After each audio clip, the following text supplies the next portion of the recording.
Hello dear student, एक बार फिर स्वागत है आपके अपने YouTube channel excellent study classes में। आज का ये वीडियो उन सभी स्टूडेंट के लिए इम्पोर्टेंट है जो इस बार क्लास 12 में है और जिनको बोर्ड एग्जाम 2024 देना है, क्योंकि आज की इस वीडियो में हम आपको बताने वाले हैं जयशंकर प्रसाद जी का जीवन परिचय। इनका जीवन परिचय आपके बोर्ड एग्जाम 2024 के लिए बहुत ही इम्पोर्टेंट है।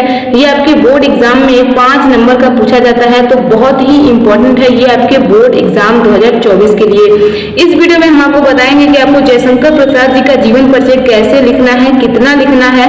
बहुत से स्टूडेंट के कंफ्यूजन भी होते हैं कि जीवन परिचय को कैसे लिखा जाए, क्योंकि ये आपके बोर्ड एग्जाम में साहित्यिक परिचय पूछता है, तो बहुत ज्यादा डाउट होता है। तो आज के इस वीडियो में आपके सभी डाउट जो है वो क्लियर हो जाएंगे, बस वीडियो को आपको अंत तक देखना है। तो चलिए हम वीडियो को स्टार्ट करते हैं। उससे पहले अगर आप चैनल पर नए हैं तो चैनल को सब्सक्राइब करके बेल आइकन को प्रेस कर दीजिए। चलिए हम वीडियो को स्टार्ट करते हैं। यहाँ पे सबसे पहले आपको हेडिंग डालना है जयशंकर प्रसाद, ठीक है। उसके जस्ट नीचे आपको हेडिंग डालना है जीवन परिचय। यहाँ पे आपको सबसे फर्स्ट हेडिंग जो है वो जीवन परिचय ही रखना है, ठीक है। उसके बाद आपको साहित्यिक परिचय लिखना है, उसके बाद उनकी कृतियों को लिखना है। तो यहाँ पे सबसे पहले आपको हेडिंग जीवन परिचय ही डालना है। जब तक आप उनके जन्म के बारे में नहीं लिखेंगे, मृत्यु के बारे में नहीं लिखेंगे, उनके बारे में जब तक आप कुछ लिखेंगे नहीं तो कोई कैसे जान पाएगा। तो यहाँ पे सबसे पहली हेडिंग जो है आपको जीवन परिचय ही डालना है। उसमें कितना लिखना है आइए समझते हैं। यहाँ पे ध्यान दीजिए, छायावादी युग के प्रवर्तक महाकवि जयशंकर प्रसाद का जन्म काशी के एक वैश्य परिवार में 1889 ईस्वी में हुआ था। तो छायावादी युग के प्रवर्तक जयशंकर प्रसाद का जन्म जो है वो काशी के एक वैश्य परिवार में सन 1989 ईस्वी में हुआ था, ठीक है। ध्यान से समझते हुए चलिए आगे देखिए। इनके पिता का नाम देवी प्रसाद था। ये तंबाकू के एक प्रसिद्ध व्यापारी थे। तो जयशंकर प्रसाद जी के पिताजी का नाम था देवी प्रसाद और उनके पिताजी जो थे वो तंबाकू के एक प्रसिद्ध व्यापारी थे। क्लियर है। आगे ध्यान दीजिए, सन 1937 ईस्वी में जयशंकर प्रसाद अल्पावस्था में ही क्षय रोग से ग्रस्त होकर स्वर्ग सिधार गए। तो वह बहुत ही कम अवस्था में ही, बहुत ही कम उम्र में क्षय रोग से ग्रस्त हो गए थे, जिस वजह से वह स्वर्ग सिधार गए, यानी कि उनका देहांत हो गया। तो आपको जीवन परिचय में इतना ही लिखना है, ज्यादा नहीं लिखना है, ठीक है। उसके बाद आपको हेडिंग डालना है साहित्यिक परिचय। यहाँ पे आपको साहित्यिक परिचय में क्या लिखना है ध्यान दीजिए। यहाँ पे आपको साहित्यिक परिचय हेडिंग डाल के उसको हाईलाइट कर लेना है। आपको अपने बोर्ड एग्जाम में ब्लैक और ब्लू पेन का ही यूज करना है। आई होप आप सभी को पता भी होगा।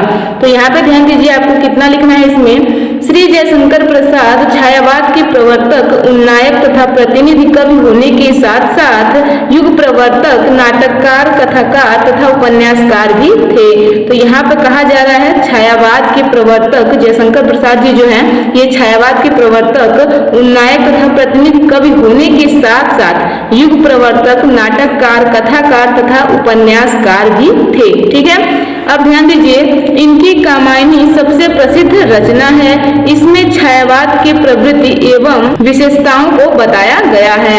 आगे ध्यान दीजिए इसमें और क्या लिखना है। जयशंकर प्रसाद छायावादी युग के सर्वश्रेष्ठ कवि हैं। प्रेम और सौंदर्य इनके मुख्य विषय हैं, ठीक है। तो यहाँ पे आपको साहित्यिक परिचय में इतना ही लिखना है। साहित्यिक परिचय में उनकी उपलब्धियों को लिखा जाता है, ठीक है। तो यहाँ पे आपको इतना ही लिखना होता है, बहुत ज्यादा नहीं लिखना होता है। तो इसी प्रकार से आपको जीवन परिचय और साहित्यिक परिचय को लिखना है। अब हम इनकी कृतियों को देख लेते हैं। यहाँ पे आपको हेडिंग डालना है कृतियां। आप यहाँ पर रचनाएं भी डाल सकते हैं, ठीक है।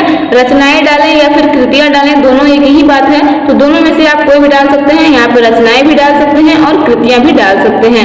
तो यहाँ पे आपको लिखना है जयशंकर प्रसाद की प्रमुख कृतियां निम्न हैं। तो यहाँ पे उनकी कुछ रचनाएं दी गई हैं, बहुत ही इंपॉर्टेंट है। इनको ध्यान से समझते हुए चलिए। ये आपके बोर्ड एग्जाम में बहुविकल्पी प्रश्न भी बन सकते हैं, ठीक है। यहाँ से आपके बहुविकल्पी प्रश्न भी बनते हैं। तो यहाँ पे इनकी रचनाओं को आपको बहुत ही ध्यान से पढ़ना होगा। तो यहाँ पे देखिए आपको काव्य हेडिंग डालना है। इसमें लिखना है कामायनी, आंसू, लहर, झरना, ठीक है। तो इतना आपको इसमें लिखना है। यहाँ से आपके बहुविकल्पी प्रश्न भी बन सकते हैं कि कामायनी के लेखक कौन है, यानी कि कामायनी के रचनाकार कौन है, ठीक है। तो ऐसे आपके प्रश्न बन सकते हैं, बहुविकल्पी प्रश्न। तो इनको आपको बहुत ही ध्यान से पढ़ना है और समझना है, ठीक है। एंड नेक्स्ट देखते हैं कहानी। आपको हेडिंग डालना है। इसमें लिखना है आकाशदीप, इंद्रजाल, प्रतिध्वनि, आंधी, ठीक है। एंड नेक्स्ट देखते हैं, यहाँ पे आपको हेडिंग डालना है निबंध। इसमें लिखना है काव्य और कला। क्लियर है। आगे ध्यान दीजिए, यहाँ पे आपको हेडिंग डालना है उपन्यास। इसमें लिखना है कंकाल, तितली और इरावती।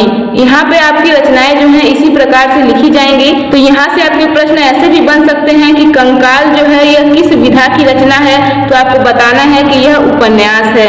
तो आपको बहुत ही ध्यान से रचनाओं को पढ़ना होता है, क्योंकि यहाँ से आपके बहुविकल्पी प्रश्न बनते हैं। तो बहुत ही इजीली मैंने आपको समझा दिया है, बहुत ही इजी वर्ड का प्रयोग किया है। आई होप आप लोग इसे समझ पाए होंगे और इसे आसानी से याद कर पाएंगे। तो बहुत ही इंपॉर्टेंट जीवन परिचय था, आई होप आप लोगों को समझ में आया होगा।